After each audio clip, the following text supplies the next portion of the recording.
Dangle Podcast. Powered by Sports Interaction, Canada's sportsbook. SDPP, the Steve Dangle Podcast, with your hosts, Steve Dangle, Adam Wilde, and Jesse Blake. Let's go! And leading the show with something, we've never just jumped into an interview like this over Zoom. Aaron Portzline of The Athletic. You might know him because he's the guy you want to talk to when you're talking Columbus Blue Jackets. Thank you so much for coming back on, Aaron. Well, thanks for having me, guys. Thanks for the kind words there. Have you slept? Oh, yes. Not well, but yes. Okay. What happened? Yeah, I mean, it's funny. These the last couple of days have sort of gone like this. Why did Johnny Gaudreau pick Columbus? Well, he thought it looked like a nice place to raise his family. Yeah, but why did he pick Columbus?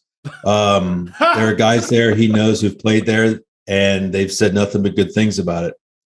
Yeah, but why did he pick Columbus? The author was right. He thinks the Blue Jackets have young talent. Maybe they're going to be a good team. So really nobody knows why he picked the Blue Jackets, do they? Like, no matter what he says or what anybody says, it's just there is a sense of disbelief, euphoric disbelief here in Columbus, Central Ohio. Outside of Columbus, I think there's a lot of people who are still scratching their heads wondering how the hell this happened or what happened and how did it get to this point. It's a fascinating story. When did you start to get the sense that the Blue Jackets were even in on this? Because I have to be honest with you, I don't believe any of us talked about the fact that the Blue Jackets might be a team he would even make an offer. I didn't know that they were in on it. On the last Chris Johnston show, he mentioned that he got a tip at 7:30 in the morning on the day of free agency, July 13th. But that he was skeptical. Yeah, well, exactly. And honestly, the Blue Jackets have a press conference at 3:00 on Wednesday to talk about the signing of Eric Goodbranson. There's no way Jarmo Kekalainen steps away from his office to talk Goodbranson for an hour with the fine local media of Columbus, Ohio, if he's in the running for Gaudreau at that point, or if he knows he is, right? They didn't find out for sure they were in the mix until after that, I think 4:00 or so. Now, they knew they had put an offer in, and they've done this before. They extended an offer to Alex Pietrangelo when the whole world thought he was going to Vegas. You put it in there. You see if the guy wants to talk. You have a relationship. Even the beginning steps of one, just talking to them, expressing your interest in the player. You never know where that could benefit down the road. They talked offer sheet with Mitch Marner 3 years ago. Obviously didn't sign one, but if you remember that, was Mitch Marner going to leave the Maple Leafs to come to Columbus? I don't think anybody expected him to sign the offer sheet. It's the conversation you have. You never know. You see where it goes. I think this was of a similar vein. If there's one thing on this roster they don't need, it's a left winger, but anyone can use Johnny Gaudreau. So you put your name in the ring. They want to take a big step forward. You know that they don't want this restart to be a rebuild and a long multi-year process. They want to be good as soon as they can be good. And so they put their name in, and then they find out mid-afternoon. My first inkling was in the 4:00 hour. Again, not shocked they put an offer in, but the first indication that there was mutual interest there was around 4:00. And I got to tell you, I fretted over that tweet about as long as I've ever fretted over a tweet, because you're like, how in the hell do you frame this? That doesn't sound like the most preposterous thing to people ever, because everybody knows he's going to Philly, right? If he doesn't go to Philly, he's going to go to New Jersey. We all know this. Hello. And so I think it was like 4:45 or whatever that we were able and felt comfortable tweeting after checking with the same people 3 or 4 times. This is like a legit thing, like not just an offer, but mutual interest. And that's when it became apparent to me. It was around 4:00. Wow. I liken this deal to sort of when New York signed Panarin in the middle of their, quote, rebuild, and it expedited everything. And then now we saw a team this season overperform all expectations and jump ahead and make the Eastern Conference Finals. And Columbus, I see in a similar situation with this signing where it might not be this season where all of a sudden they're in the Eastern Conference Finals or anything like that, but they've definitely sped up the rebuild, and in a couple of years we might see that this swing was the right move at the right time, because this is when the free agent was available to come to Columbus, and now they might actually be a contender, not this season, but maybe in a couple of years. Yeah, I think so. And at first when Jarmo Kekalainen continually referred to it as a restart, we thought it was just semantics, that the word rebuild had taken on such an ugly connotation that nobody wanted to use that, because look at Buffalo, look at Edmonton, Arizona, look at the struggles that some places have had with that process. It's not so easy to just decide you're going to do it and then have it go as you want it to. He didn't want to do that. He wasn't going to take it down to the wood, as you say. He wasn't going to trade Boone-Jenner. He wasn't going to trade Bjorkstrand. He extended Zach Werenski with a huge contract last year. They went into free agency last year with Sean Kuraly. So we knew it wasn't going. They had no plans to do what Chicago is doing now, where it's pretty clear what Chicago's goal is.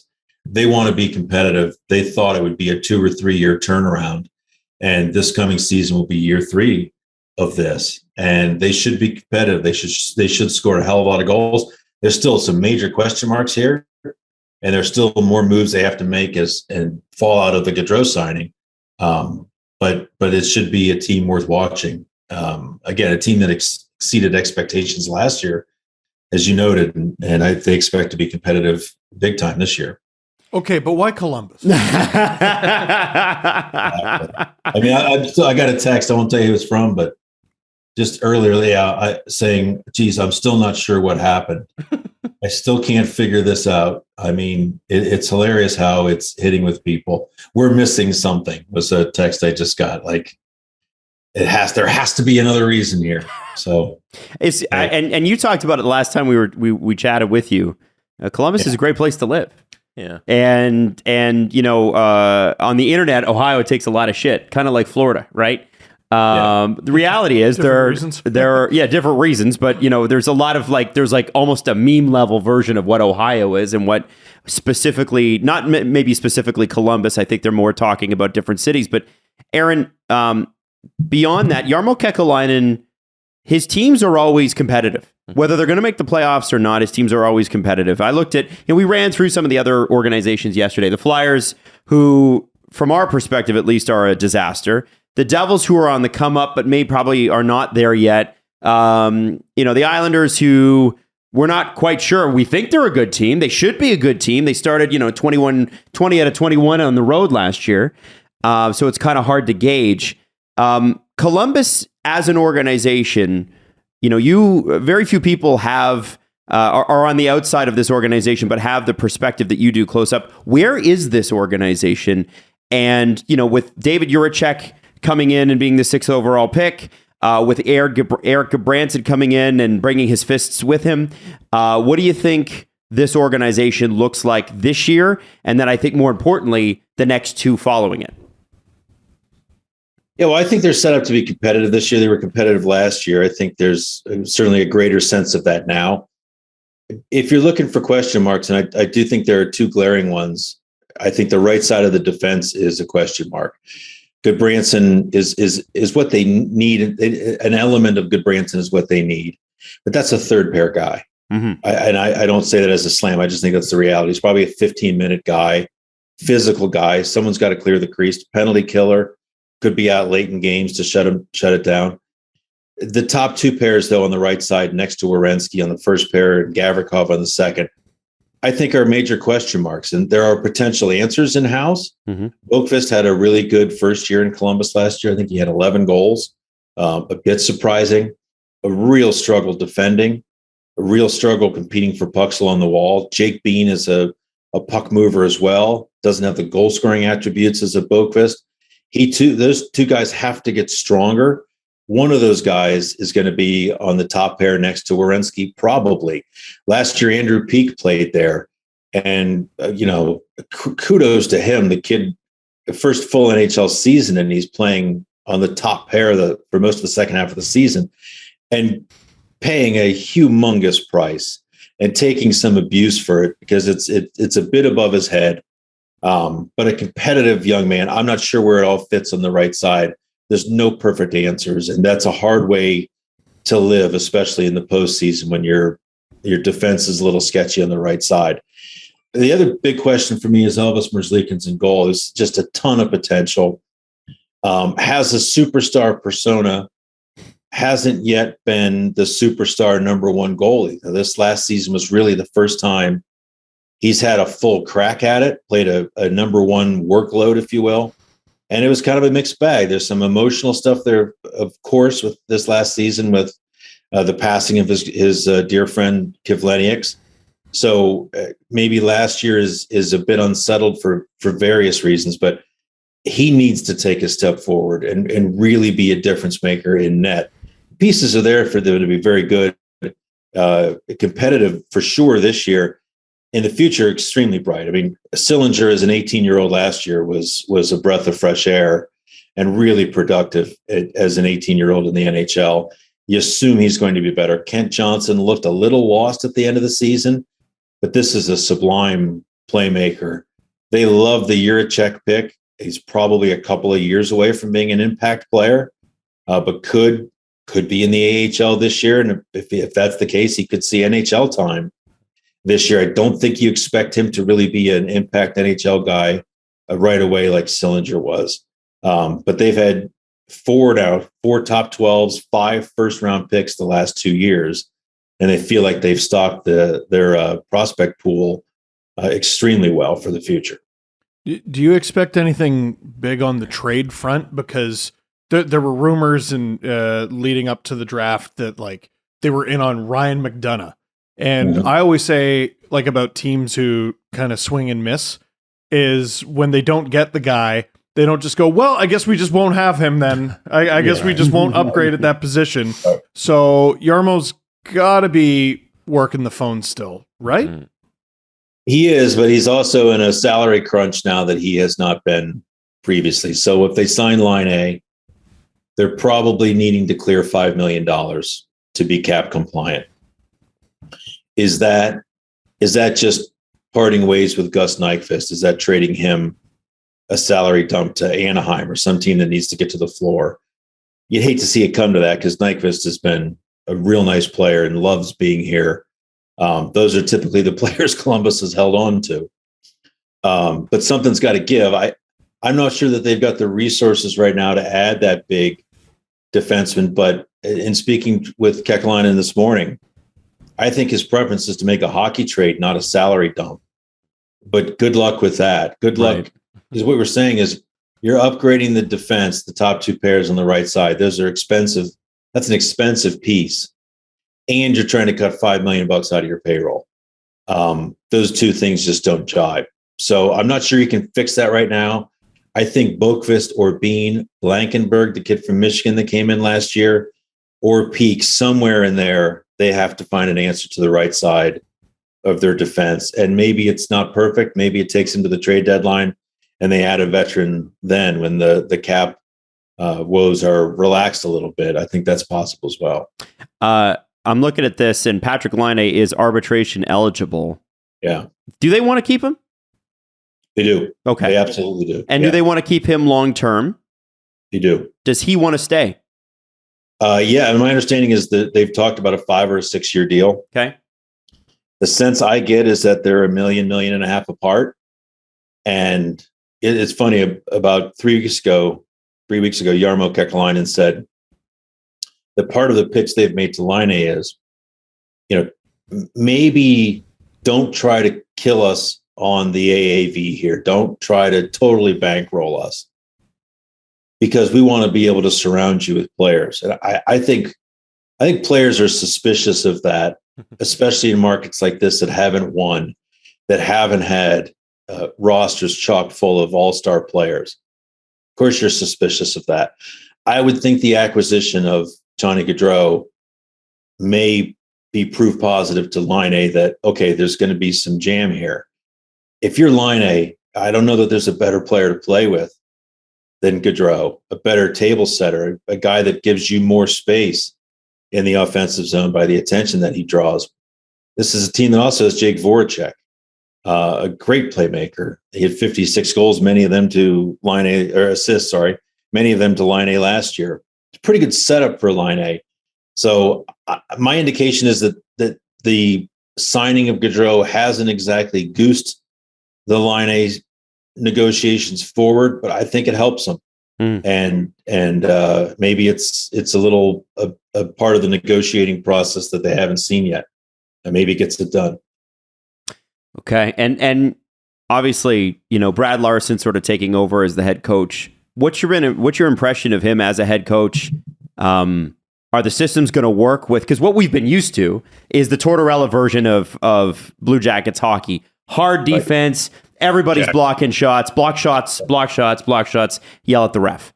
A lot of people, I think, because we're all rightly focused on our own teams. Outside of Columbus, Brad Larson doesn't have like a gigantic brand name like Tortorella does. So how is this team changing with this guy as the head coach? And obviously far more offensively minded. Gaudreau and Laine alone. You just never, ever, under any circumstances, would have expected that type of player under Torts, although Laine did. What's Larson brought to this team, and where are they going in terms of style? Yeah, well, interesting to note that Laine didn't thrive under Tortorella. We were shocked. Anything but.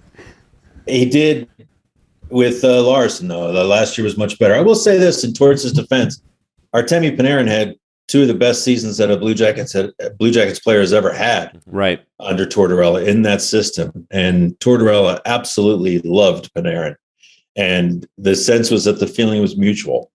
But Larson's system certainly last year was much more offensively inclined. And part of that was they just didn't check. I think the fear of God maybe left the building a little bit when Tortorella did. But they're different on the back end too. I mean, you take Seth Jones and David Savard out of the back end, that it's going to look different. I mean, you replace them with a couple of guys that if you stood next to, you would look down to make eye contact with them. Jake Bean, Adam Bonefish. These guys don't strike you as imposing physical specimens like Savard and Jones did. And so they couldn't defend the way that they used to, but they were much more open offensively, much more, you might say they were too loose. Look at the goals they allowed last year, more than they've ever allowed in a season before. Almost 300 goals. So they may want to tighten up. They may want to bring a little bit more of the Tortorella approach to checking this year. But I also nod to the players they've got now when they have the puck. This is a team that should be pretty offensive and can afford to get into track meets, where in the past that was a death sentence. But why Columbus? We still don't know, Steve. We still don't know. Aaron, it's one of those things where, like, I remember the last time you were on, you defended Columbus, and I've been to Columbus. I felt the need to defend it at the beginning of the last episode. Like, chill out. Especially, my thing is I think Americans talk about Columbus the same way they talk about Canada. So to have a bunch of Canadians going in and go, what, Columbus? It's like, how do you think they talk about us? It's a great place to live. It's a great place to go to school. And it's a great place to see a cannon. Sure right is. up close. So listen, it seems like there was a lot of things that went into this. Obviously, Johnny didn't want to talk about the Calgary part of it yesterday. Yeah. But Aaron, we're going to be checking in with you this season because I think Johnny Gaudreau to the Columbus Blue Jackets, forget why. I think it just makes them one of the most interesting teams in the NHL. Absolutely. It's not why he's there. It's what he's going to do when he starts to actually play. So I hope you'll rejoin us again because it's always great having you on. Well, thanks, guys. And I look forward to joining you again. I can't tell you how big of a lift this is for Columbus. They've had star players before through free agency. Adam Foote, 15 years ago, was a significant player when he left Colorado and came to Columbus. Nathan Horton, after that, a few years. Yep. These were star players, not superstar players. This is a player with the potential to be transcendent. And I think there's a lot of people here who maybe have drifted away from the Blue Jackets, not the hardcore people, of course, they're always here, but are tuning back in now. And maybe some people who never gave a hoot about hockey may be tuning in now as well. He's got that power. Yeah, you can't help but feel happy for the fan base in the city because they're getting an electric star. Yes. That's good. I wish that each team had to publish jersey sales for every player. So we would know. I want to know. Because I would love to know what the spike in Columbus Gaudreau jerseys Like last 24 hours. Yeah, just give me the numbers on that. I'd love to know. Yeah, and there were 1,013,000s around town from Cam Atkinson already. Oh, just pull it off there. Just rip the nameplate. Yeah. Did you see the picture yesterday on social media? I saw that. I saw it was sort of like a passing of the torch, Cam Atkinson to Johnny Gaudreau. So Atkinson still lives here in town. Oh, wow. And after his press conference, Gaudreau, it looked like a limo to me. But anyways, took the car over to Atkinson's house in Upper Arlington, one of the leafy suburbs here in town, and took a picture of the new 13 with the old 13. It was kind of a little weird, a little nostalgic for some people, but cool of Cam's smile looked legit. So Cam Atkinson is, I think, one of the most likable NHL players out there. I just, as a Leaf fan, can't like him because during the play-in round, he absolutely torched us. He was just a force. I think a quarter of his career goals have come in Toronto. Yeah. Sniper. Yeah, exactly. Aaron, thanks again for your time. We really appreciate it. Always a pleasure. Thanks, guys. Thank you.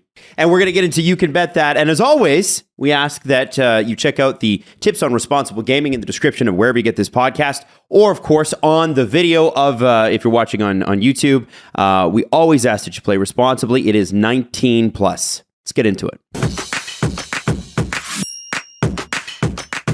Okay, David, so there's been there's some hockey things we'll get to, but first we need to talk about the British Open. And I know Jesse's very excited about this. Let's go McIlroy.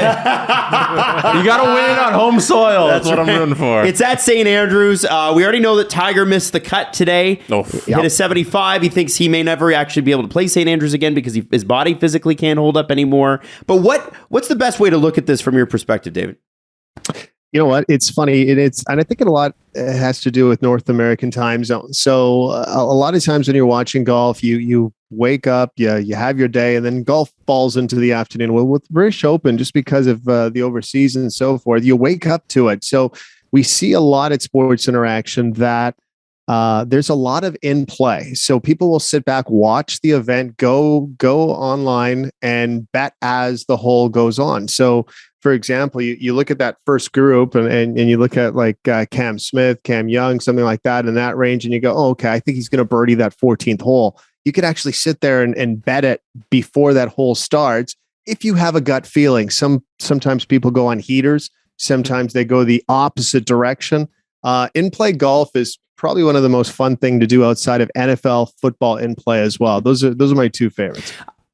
Before each season, I think CJ, or at least the last few seasons, CJ has gone on and he's made like a bet in Vegas on, on a particular team, right? To make the Stanley Cup Finals or to win the Stanley Cup. Two teams had their odds dramatically shift. If you wanted to make this bet right now, who are they and why? Yeah, interesting enough, it's the free agent winners, or they're calling them the free agent winners. The busier teams, opened up at Sports Interaction before free agency at around 61, 62 to 1 to win a Stanley Cup. So hold on, that is I'm only interrupting you because your Zoom cut out. So this is the Ottawa Senators? Ottawa Senators, yes, at 61 to 1, somewhere in that range. Right now at Sports Interaction, it's dropped to 48. So when you look at something like that and something's decreased by about 10, pretty good numbers right there. I'm not saying they're going to win the Stanley Cup, but perhaps it's a playoff spot. Same can be said about the Red Wings. Red Wings were very busy. They went from around 68 to 1 to 49 to 1, which is pretty significant when you look at the drop off. Are you guys buying the Red Wings or Ottawa Senators? What's the Sens number? 40 what? 48. Sorry? 48 on the Sens? Yeah, 48 on the Sens. And here's the thing that kicks my, Senators 48, Red Wings 49, Winnipeg Jets 50 to 1. Oh, I'm sorry. I'm sorry. I know. What would that number have been had Barry Trotz just said yes? I wonder. 40 there 1. it is. Yeah. But you know what the good thing is? they didn't foolishly go out and sign Jordy Ben again. I am so thankful that Jordy Ben is not on this roster, or I would quit. Thank goodness. What about you guys? No, you guys won free agency by not signing Jordy Ben. Congratulations.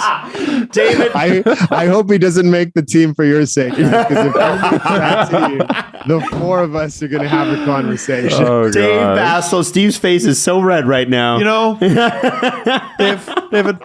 Okay. Dave, thanks so much as always, man. Have a great weekend. You too, guys. Always fun.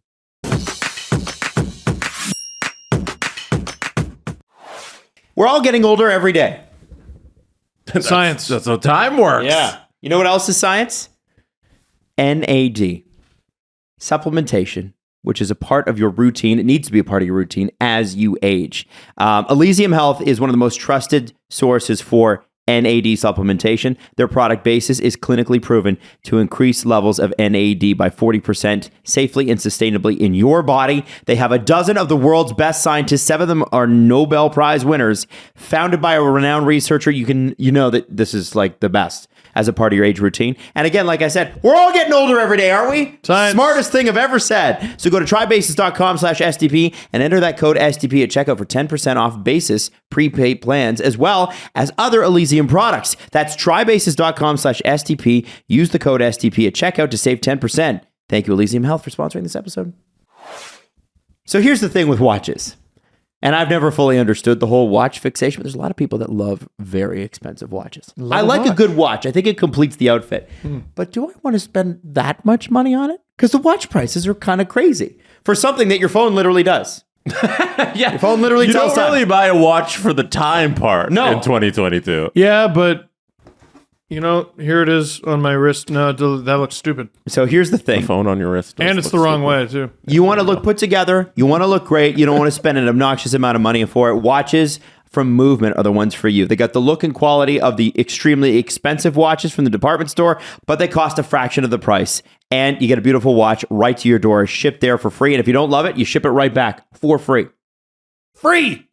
Now, if you want to join the movement, and you should, and you want to get 15% off, free shipping, free returns, go to mvmt.com/dangle. Again, that's mvmt.com/dangle. Complete that look. Don't break the bank. It's Movement. You know, it's interesting, David, bringing up Detroit. Andrew Kopp, Ben Sherratt. That's they're significant, but those odds are like far more significant, you'd think, than what Kopp and Sherratt bring, right? Andrew Kopp was a great Ranger. He was a really good pickup for them. Ben Sherratt, man. It's a lot of money for Ben Sherratt. I don't know it's $5 million for the next 4 seasons for Ben Sherratt. It's an a lot odd of money. move based on what Yzerman has done. But there have been people saying around the game, well, we'll see what Yzerman can do without Brisebois. Jesse's laughing. Thing. It's a thing. We have heard that. Yeah. It's a thing. I have heard it. Now, the thing I would say about Ben Sherratt is, who are you going to draft like that? Like, I don't know if that's really available in the draft, and if it is, it ain't coming for quite some time. And the confidence and the pedigree, you know what you're getting with Ben Sherratt, right? He's big and that much of an asshole. And the contract's not even that bad for a second pairing defenseman. You're paying under $5 million who can play the both sides if he needs to be. I have to pull this up. That has value. You know, like Playing both sides has a lot of value. I don't mind. I think Yzerman did a great job here with this contract. I think people look at contracts and they have to be good or bad. Mm-hmm. And it's like, well, what if it's just market value? Like we had that discussion with David Cernak. That's just market value, man. That's just what it costs for the guy. It might even be below. Like, Cernak hits the open market. You think he's getting less than what he got? I feel like it was Andrew, and I'm trying to find the tweet and I can't find it. But he was talking about basically the impacts of like how many goals are scored on the ice when this player's on the ice versus when they're off it. Yes. And it's like Plus minus? not plus minus, but there's like an advanced stat for that. And he's like called plus minus. He's like Goals expected. like it, he's like whatever it is. He's like it's a -7 during the season, as in he lets more goals in when he's on the ice than off. Yeah. He's like, but don't worry, in the playoffs, it's only worse, which is a 13 or something, or -13. I do remember that. I listen. There are people that love. He's like another Eric Branson, right?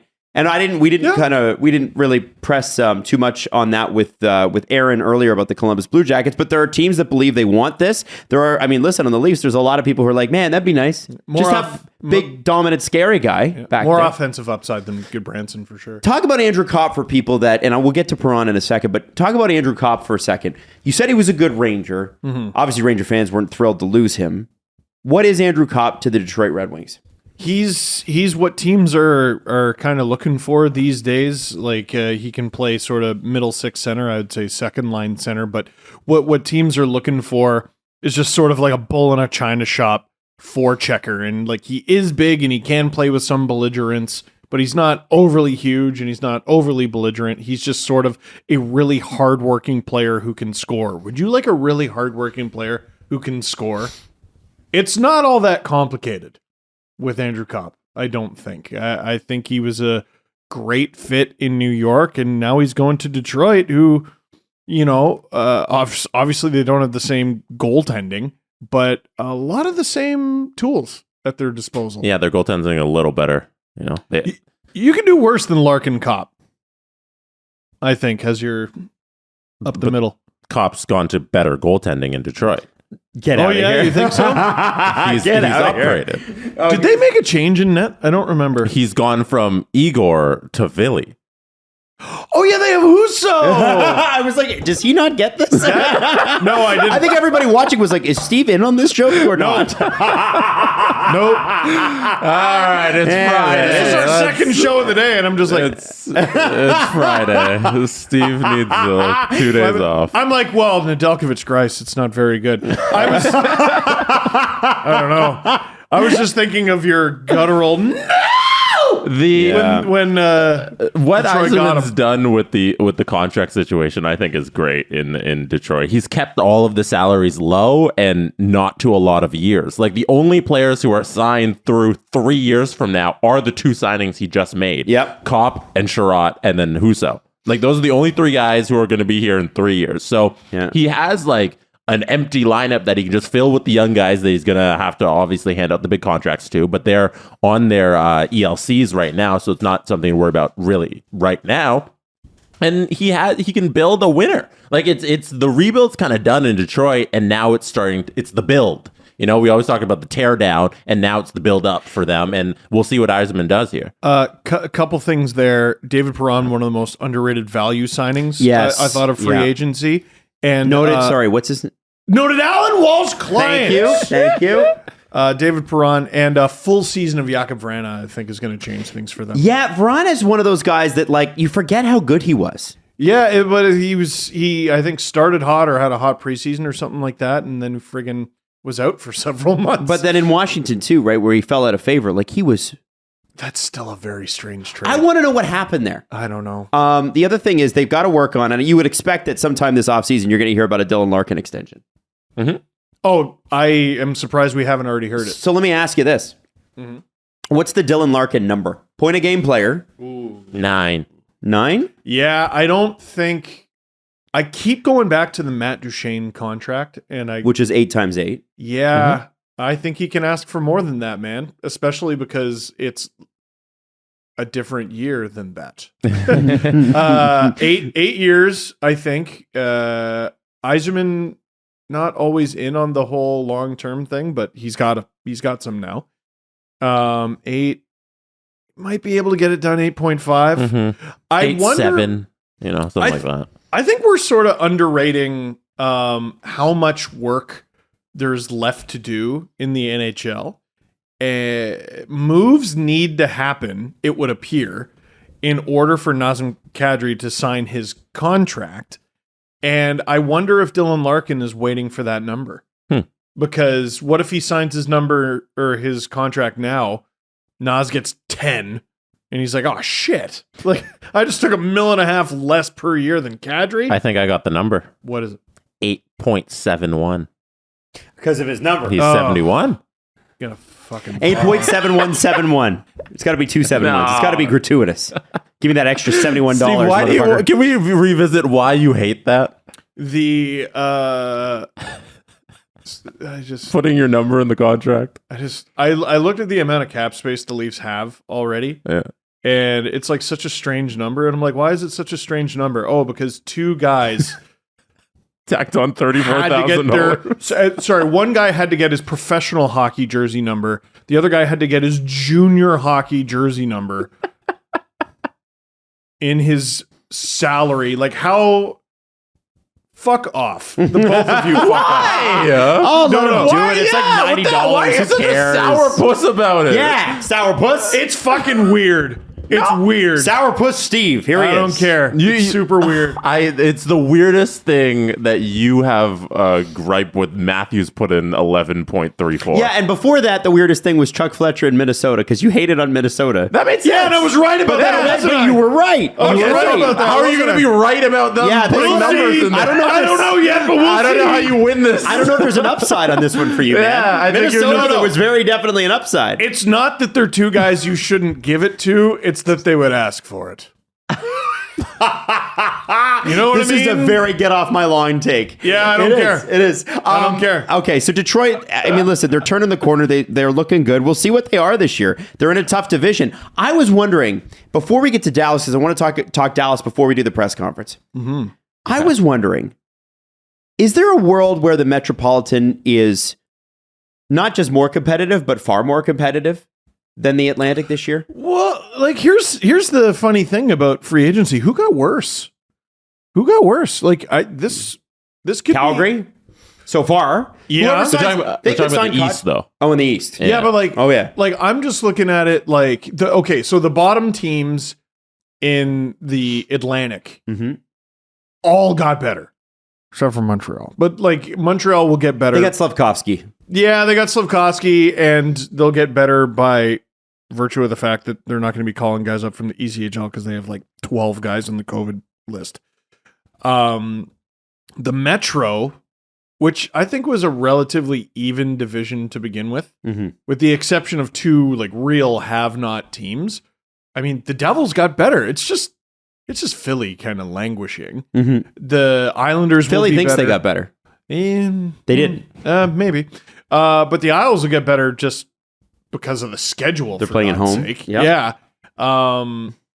Man, it's a really even division. You're right. And there wasn't much between the three teams at the top. Because I'm looking at this and I'm thinking they could steal both wild card spots.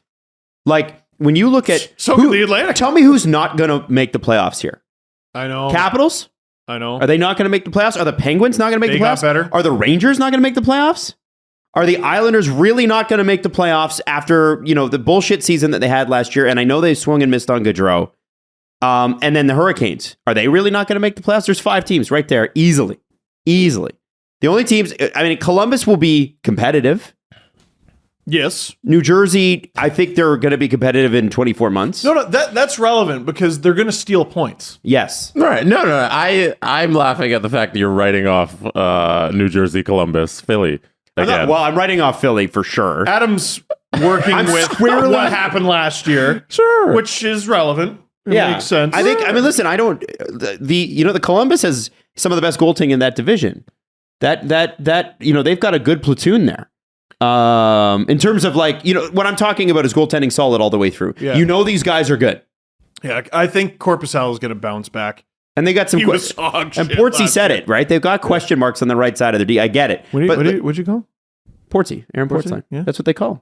Yeah? Is Yeah. that what you call him? Well, it's what I call him now. He's been on the show 2 times. We're friends now. You're right. I think but then I look at the Atlantic. Okay, you expect Toronto. I would think. You expect Tampa. Yeah. You expect Florida. Yep. Okay, those are 3 teams that you expect. Mm-hmm. Boston does not have an answer from Bergeron yet. I think he's going to come back. Krejci's and back. so is Krejci. Krejci's isn't he signed? Has that not? I don't think so. There was rumors about that. So if you but Bergeron said a couple days ago, I'm not sure yet. I have not made a decision. He's a liar. Okay, so then you got Buffalo. I don't think so. They got better, but I don't think They so. got better. They're going to take points. Detroit unquestionably got better. They got better. They're going to take points. Ottawa, I think, was, if we're talking about a winner in free agency, I think Ottawa was the clear winner. They got way better. They're going to take points. It's going to come down to, I don't think it will be the haves and the have-nots in the Atlantic the way it was, right? I don't see an Atlantic team maybe getting 120 points again this year. No, and I do think it's going to be that sort of year where 2 or 3 teams who are really good suffer some sort of injury that just sort of tanks their season by Christmas. Like imagine, what if Matthews goes down for a month? How does that affect the Atlantic Division? Might be a problem. What if Vasilevsky's been extremely healthy? Mm-hmm. What if he goes down for a month or two, and then all of a sudden it's Tampa running with who's their backup? Brian Elliott? They're running with Brian Elliott as their starter for 60 days. Yep. How many games are in those 60 days? And if they make the playoffs, none of us count them out. But what if they don't make the playoffs? Because the division is so good. And everyone's laughing. You're saying Tampa's not going to make the playoffs? No, I'm saying Tampa without the best goalie in the world might not make the playoffs. I don't think that's a wild thing to say. Rangers with Shesterkin. I mean, we all expect them to be super competitive in that division. Shesterkin What goes if he down? pulls a groin? Right? Who's their backup now? I don't know yet. I don't have Georgiev. Who's the Rangers backup now? No, let's find out. Hang on. New York Rangers, according to Cap Friendly, and this could change, it's Jaro Halak, who just signed a 1-year contract. Noted. Alan Walsh client. Yeah. Well, then they're fine. They're fine. They're fine. It's They'll have a Halak spring. amazing. It's amazing he's still playing. Yeah, it is. Yeah, man. Get on to his conditioning. It really is. I'm looking at And representation. What? I'm looking at the Dallas Stars, and I'm totally stealing this joke from Fuleman. Acton Fuleman, who's I think he's like my conscience embodied in a Twitter account, but or at least what's going on in my head. But he was like, the Dallas Stars looked at this and said, "We must get older." And they tried to get Brent Burns. They tried to get Brent Burns, and that's what he was tweeting about. But they did get Mason Marchment. Is it fair to say the Leafs really fucked up with Mason Marchment? I mean, yeah, yes, they did. Like for Hagee, I give him a pass on. It was 5 years before he did anything.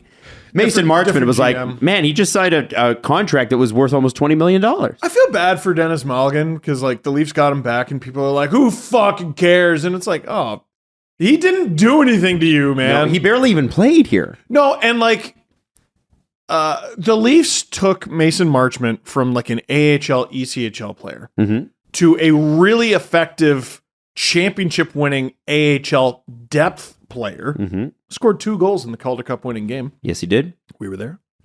To a guy who can play NHL games. And Barb Underhill improved his skating. Remember, this is an undrafted guy.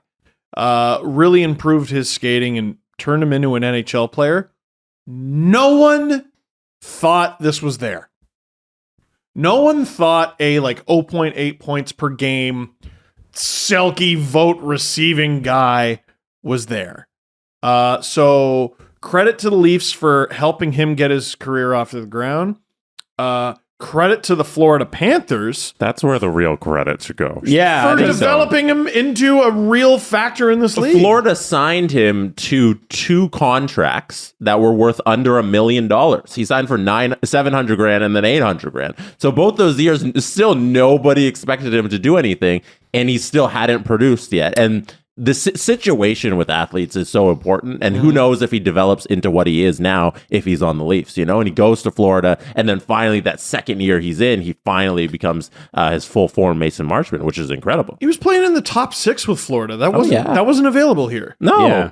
It never would have been. No. So like the thing, the Leafs should be upset. We don't know what it would have been. It could have been any situation how it plays out. We could have buried him in the Marlies and ruined his career. What if William Karlsson never left the Blue Jackets? Oh, yeah. Would we ever know his name? Would he be a multi-millionaire 40-goal, 30-goal guy? What if the Leafs had actually given Lonnie Bohannes a chance? What if Lonnie Bohannes, I'm telling you. Pierre Hedin, and all the other guys from that era. And let me throw this out there in terms of people who deserve credit for Mason Marchment. Mason Marchment. Yeah. Like, lots of teams throw resources at guys, and a lot of people are too stubborn to take the advice and to take the lessons, and they don't take advantage of everything that's available to them. So Mason Marchment turned himself into Mason Marchment. Also, he's very familiar with the coaching staff there in Dallas. I know, like they go back to like one of the coaches there. They go back to like his childhood, and that was a big motivation for him signing there. Oh, that's cool. Yeah, with his dad passing too recently, it was good for him to go to a familiar space with people he knows. Yeah, and really, really good fit. Mason Marchment's a Dallas Star. That makes a lot of sense. An interesting very, very interesting team that not a lot of people are talking about is the Anaheim Ducks. You went out and you get Ryan Strome for 5 years, $25 million. Cool. You signed Frank Vetrano. You haven't re-signed Sonny Milano. And I know that they need to hit the floor. I get that. But where are we going? That's why losing Sonny Milano is so confusing. Like, what's going on here? They're kind of weirdly treading water in no man's land. Like, they've got these great young players, right? Troy Terry and Trevor Zegras are amazing. Mm-hmm. But yeah, it's like you have Adam Henrique and then you just signed 3 years younger Adam Henrique. They have more cap space than any other team in the entire league, including teams like the Arizona Coyotes and Buffalo Sabres. It's not the worst time to be bad in the NHL. You're just coming Flat out cap. of a pandemic. It's a flat cap. There are a lot of desperate teams looking to move deals. Like if I'm Anaheim, I'm calling the Flyers every day. JVR. How about JVR? How many firsts can I get for JVR? And Connor Bedard and Matvei Michkov on the horizon. It's not the worst time to not really be going for it if you're not sure about your team. Mm-hmm. Yeah, if everybody thinks it's going to be this really deep draft, and the Ducks right now have 3 second-round picks, 2 third-round picks in their own first. Like, they have a whole bunch of assets, and they can just use this year to accumulate more, and then really go for it in the draft. And then, like you said, Adam, they already have the bunch of young players already there looking to make their mark in the NHL. So maybe it's a quick rebuild for the Ducks, and you take this season off. An underratedly huge power vacuum with Ryan Getzlaf going. Yes. Yeah. Yes. I wonder who takes over leadership there, and I wonder if Strome was one of the people that they kind of targeted. But Henrique seems like a guy prime for that. Been there forever. He was in and out of the lineup. Like, I know, but sometimes it's like, rebuilding team and blah, blah, blah. You got to hear about Z-Biotics, especially if you just spent a weekend in Montreal like the three of us did. Listen, Z-Biotics is something you take the day before. It's a pre-alcoholic probiotic and the world's first genetically engineered probiotic. It was invented by PhD scientists to tackle rough mornings after drinking. We know what that feels like, don't we? yes.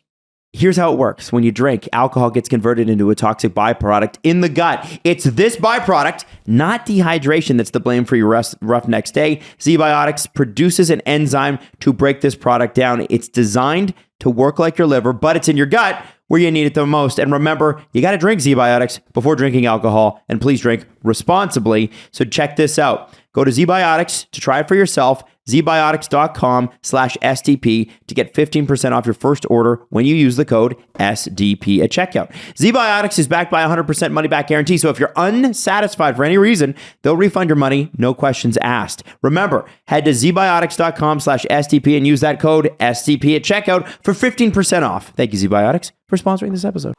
Well, that was silly. Free agency? agency. Goodness. Yeah, there was a lot of money spent. A lot of money spent. So what else do we do all summer? Well, We fade the Blue Jays. maybe we do. Maybe we do. Also, we check out all the other sports. You've got the CFL. You've got tennis. You've got so many other U.S. things. Open's coming up. Oh, baby. yeah. End of August. sportsinteraction.com/SDPN before the game, live and play, or, how your favorite players are going to perform. Or, as early as this week, where your favorite player is going to sign. Doing it right since 1997. Sports Interaction. It's Canada's sports book. Most competitive odds. Sports Interaction makes it easy to deposit, play, and cash out. Join now and see all that sports betting has to offer. Head to sportsinteraction.com/SDPN. That's sportsinteraction.com/SDPN. 19 plus. Please play responsibly. Hey, question. Florida Panthers. Yes. Are they better, the worse, or the same? So I don't even remember who they got because they weren't one of the more relevant teams in terms of like exciting signings. They lost Mason Marchment. That's bad. Claude Giroux, they lost. Oh yeah, well yeah, they lost. They sort of lost Claude Giroux. And they don't have their first or their third this year or their first the following year. Okay, so that's bad also. What else is going on there? They were trying to move Bobrovsky, didn't work.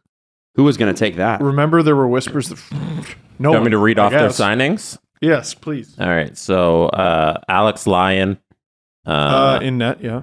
Mark Stahl, And his brother Eric with the PTO. Oh, that was that was noteworthy. That could be interesting. They need an old guy. They got a pair.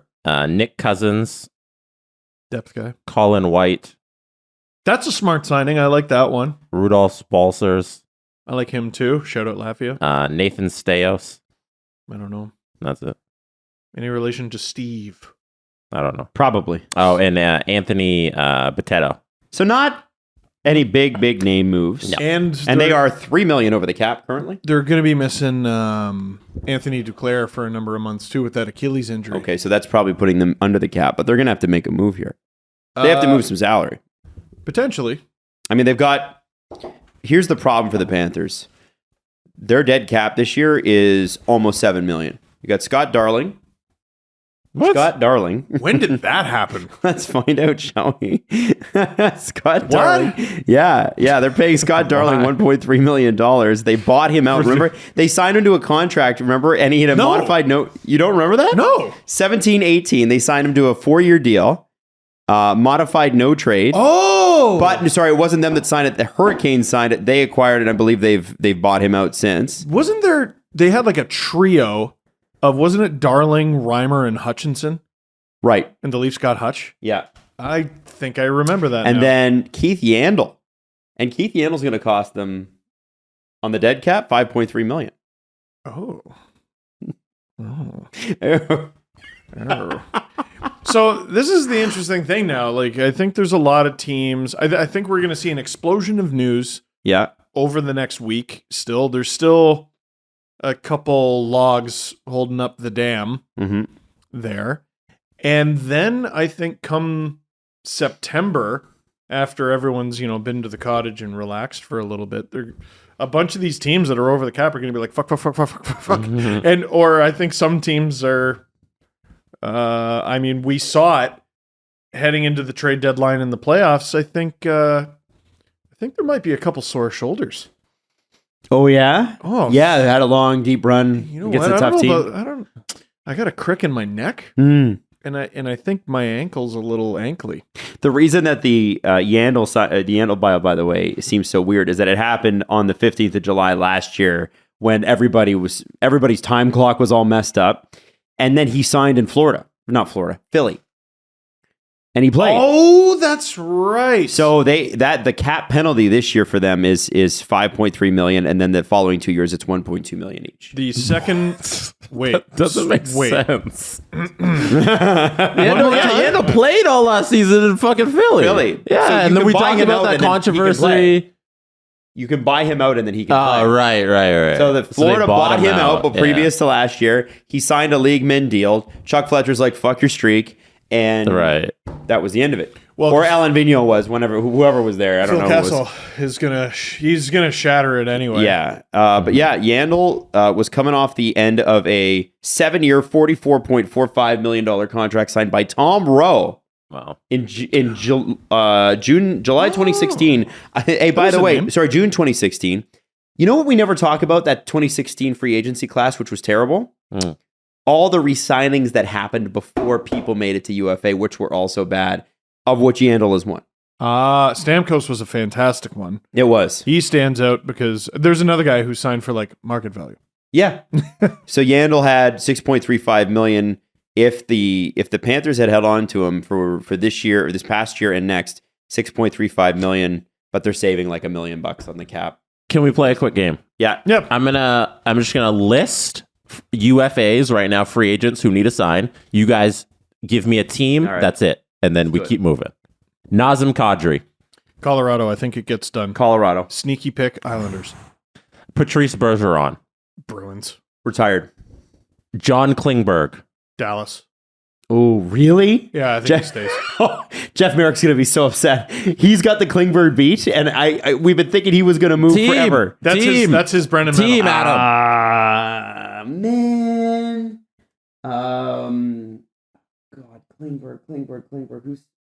You're bad at this. Let's go Dallas. Whatever. Phil Kessel. Oh. Pittsburgh. Reunites with Brian Burke. Let's go. Steve. Fuck, that's a great pick. It's not going to happen. League min, but it'd be great. I want chaos. Let's make it happen. It's so not going to... Pittsburgh, fine. Oh, you guys suck. Paul Stastny. Ooh. Who needs a center? Like a third line center with offensive up. Like he'd be if the Leafs are actually looking for a center, Paul Stastny would be a You're good guy. supposed to list a team. Rangers. Rangers. Yeah. I'm going to say Islanders. Nino Niederreiter. Oh man, I got two more. Shit, I should have said him for Rangers. He screams like a St. Louis Blue if they could move out some cap space, doesn't he? Oh, They lost Perron. Yeah, I mean he screams Carolina Hurricanes, so that's a weird one. I say St. Louis for no reason at all. I have no Nashville. Evan Rodriguez. Ooh, there's another one the Leafs goofed on. Evan Rodriguez to me. The big payday's not there. He'll resign in Pittsburgh. Okay. Yeah, I'll go with Steve on that one. Last one. Braden Holtby. You didn't ask about Sonny Milano? Braden Holtby retired. Yeah, Braden Holtby's not coming back. Right. He's not going to play. I wonder, too, if a guy like Evan Rodriguez wouldn't look at the Coyotes. If I'm Evan Rodriguez, if they can pay me $3 or $4 million, I'm the first line center there, and I get to play with Clayton Keller. This is the other thing. Like I go sign a 1 or a 2 year deal, walk your ass to 2025, and get as much playing time as you can get. It's going to be very interesting with the teams that are very obviously trying to be bad. If September rolls around, these players are still available for like a super discount, and like it's going to be interesting to see if they can't help themselves. Yes. But we could try to win hockey games. Shit. Steve, I got one last one before we go here. Hit the button. I know it. All right. Do you know who it is? Yes. Where will Harry Sateri play? yeah. Who did you think it was? James Reimer. I was going to say Leafs. Oh, No. he's under contract. Harry Sateri! Someone sent me somewhere in Switzerland. The Steve Dangle Podcast. Powered by Sports Interaction, Canada's Sportsbook. Follow the guys on Twitter at Steve_Dangle, at Adam WYLDE, and at Jesse Blake. Connection complete.